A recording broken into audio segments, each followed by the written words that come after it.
wenzetu, and this is the truth, wenzetu wamekulia tabu zenu kwa siasa, kwa kuongea.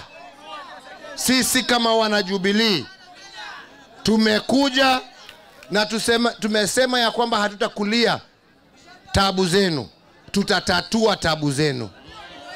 Tunaelewana? Sisi hatukuji hapa ati kuinsight nyinyi ati vile mmesaulika. Sisi tumesema ya kwamba tutafanya kazi ya kuhakikisha ya kwamba wananchi wa Garissa, wananchi wa North Eastern hawataongea juu ya Kenya tena. Watakuwa wakisema tuko Kenya pahali tulipo. Ndugu yangu mkubwa, mzee wetu wa kitendawili, Sijameni, amekuwa waziri wa barabara.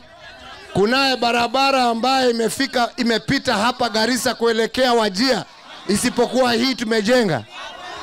Amekuwa waziri wa kawi. Kunaye stima ya grid imeletwa hapa isipokuwa ni yetu. Amekuwa waziri mkuu. Kunaye lolote ambaye ametendea wananchi hapa? Hawa kama kuna kitu wamepita na grade ya juu kwa propaganda.